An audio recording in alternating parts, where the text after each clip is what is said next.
हमारा ब्रह्मांड बहुत ही अनोखा है। जिस तरह से हमारी दुनिया में बहुत से ऐसे लोग होते हैं जो हर वक्त किसी के खून के प्यासे होते हैं, ठीक उसी तरह से हमारे ब्रह्मांड में भी कुछ ऑब्जेक्ट्स ऐसे हैं जो हर वक्त दूसरे ऑब्जेक्ट को खत्म करने की फिराक में रहते हैं। यकीन मानिए किसी न किसी दिन हमारी पृथ्वी भी ब्रह्मांड के किसी ऐसे खतरनाक ऑब्जेक्ट के संपर्क में आएगी।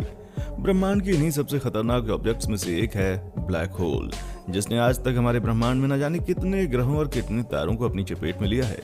दोस्तों, आज तक आपने बहुत सारी ऐसी वीडियोस देखी होंगी जहां पर ब्लैक होल को एक खतरनाक विलन की तरह दिखाया जाता है, लेकिन आज हम आपको बताने वाले हैं कि ब्लैक होल का होना हमारे ब्रह्मांड के लिए कितना जरूरी था। ब्लैक होल की वजह से हमारी पृथ्वी आज ऐसी है। आज के इस वीडियो में हम आपको ब्लैक होल के उसी रहस्य को बताने जा रहे हैं जिसकी वजह से हमारे पास सोना, चांदी, लोहा जैसे मटेरियल मौजूद हैं। और आज के इस वीडियो में हम आपको ये भी बताने वाले हैं कि सूरज जैसा भारी भरकम तारा भी कैसे ब्लैक होल के अंदर गायब हो सकता है।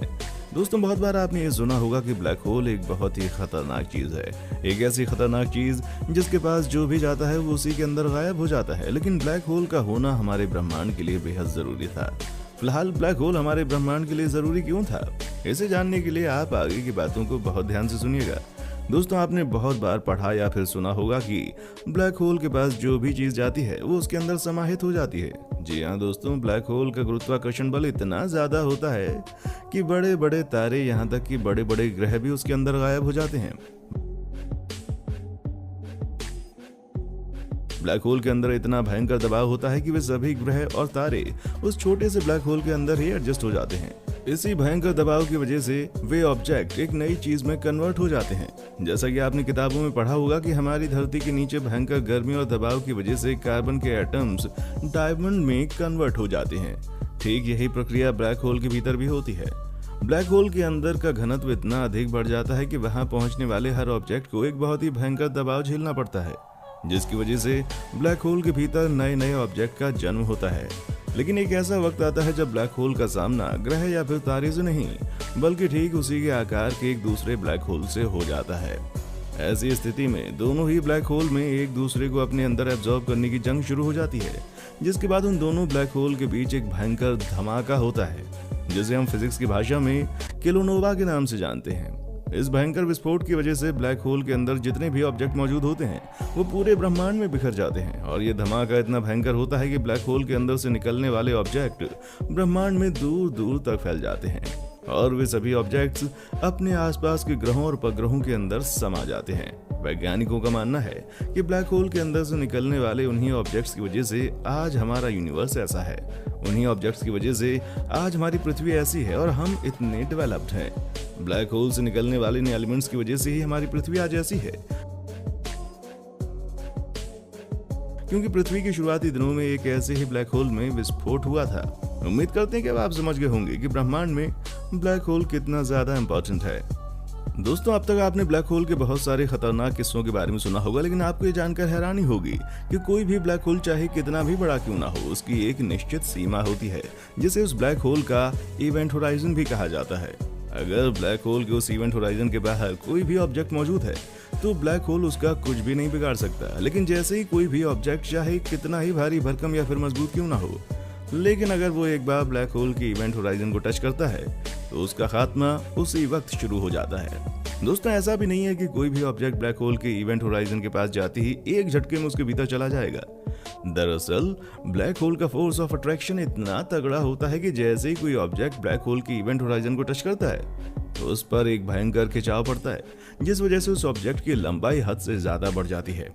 जैसे मानकर चलिए कि कोई इंसान ब्लैक होल के पास चला जाता है, अभी तो उसके साथ कुछ भी बुरा नहीं होगा, लेकिन अगर वो इंसान गलती से भी अपनी एक उंगली से ब्लैक होल की इवेंट होराइजन को टच करता है तो उसके हाथ पर इतना भयंकर खिंचाव महसूस होगा कि उसका हाथ रबड़ के किसी ऑब्जेक्ट की तरह खींचकर लंबा हो जाएगा।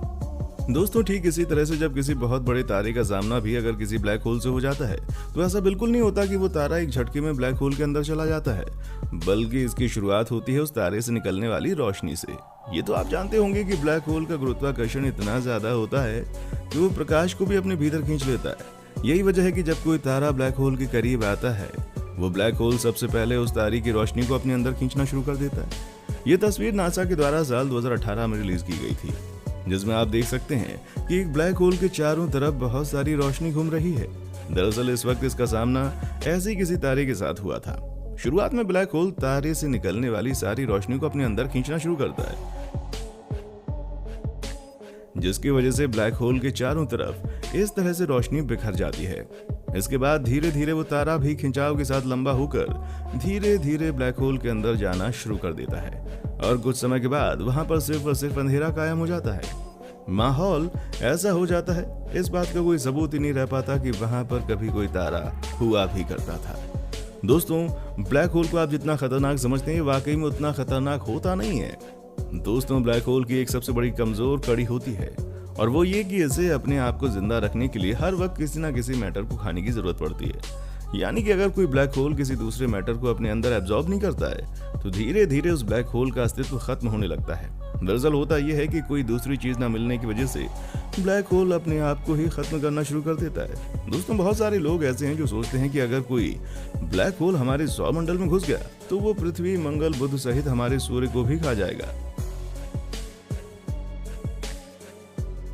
यानी कि अगर कोई ब्लैक होल हमारे सौरमंडल में घुस गया तो हम इंसानों का हमेशा हमेशा के लिए खात्मा हो जाएगा। लेकिन दोस्तों, आपको बता दें कि ऐसा होना बिल्कुल भी जरूरी नहीं है। हमारा सौरमंडल इतना बड़ा है कि ऐसा भी संभव है कि कोई ब्लैक होल हमारे सौरमंडल में भी घुस जाए तो उसे कोई भी चीज खाने को ना मिले। आसान शब्दों में कहें तो उसे कुछ खाने को मिले ही नहीं तो उस ब्लैक होल का अस्तित्व कुछ सालों के बाद अपने आप ही खत्म हो जाएगा। दोस्तों, अंतरिक्ष विज्ञानियों के मुताबिक हमारे ब्रह्मांड में 95% से भी ज्यादा एरिया ऐसा है जो बिल्कुल अंधेरा है, जिसे आप डार्क मैटर के नाम से भी समझ सकते हैं। और ब्लैक होल को भी डार्क मैटर के नाम से जाना जाता है। लेकिन ब्लैक होल के साथ समस्या ये है कि वो किसी भी डार्क मैटर को अपना भोजन नहीं बनाता। ब्लैक होल को अपने आप को जिंदा रखने के लिए किसी ग्रह या फिर तारों को कंज्यूम करने की जरूरत पड़ती है। हमारे ब्रह्मांड में हमारी कल्पनाओं से भी ज्यादा ब्लैक होल मौजूद हैं, जो किसी चीज को कंज्यूम न कर पाने की वजह से हमेशा खत्म होते रहते हैं। दोस्तों, सामान्य सी भाषा में कहें तो ब्लैक होल भी अपने आप को जिंदा रखने के लिए ग्रह और तारों जैसी चीज को खाता रहता है और वो जिन भी चीजों को कंज्यूम करता है अपने अंत के समय ब्लैक होल उन सभी चीजों को बाहर कर देता है। कुछ वैज्ञानिकों का मानना है कि ब्लैक होल के अंत के वक्त उसमें एक बहुत ही भयंकर विस्फोट होता है और ब्लैक होल के अंदर मौजूद सारी चीजें एक झटके के साथ ब्रह्मांड में फैल जाती हैं। दोस्तों, जाते जाते आपकी जानकारी के लिए भी बता दूं कि हमारे ब्रह्मांड में 95% एरिया सिर्फ और सिर्फ ब्लैक होल जैसे डार्क मैटर ही कवर करते हैं। महज 5% एरिया ही ऐसा है जहां पर हमारे सौरमंडल और तारे जैसी चीजें मौजूद हैं। खैर दोस्तों, आपका क्या मानना है? क्या हमारी पृथ्वी या फिर हमारे सौरमंडल का सामना कभी किसी खतरनाक ब्लैक होल से होगा? आप अपनी राय हमें कमेंट सेक्शन में आकर बताएं। वीडियो अच्छी लगे तो इसे लाइक करें और हमारे चैनल को सब्सक्राइब करके बेल आइकन ऑन करना बिल्कुल ना भूलें, क्योंकि हमारी टीम हर रोज ही आपके लिए ऐसी इन्फॉर्मेटिव वीडियोस लाती रहती है। देखने के लिए शुक्रिया।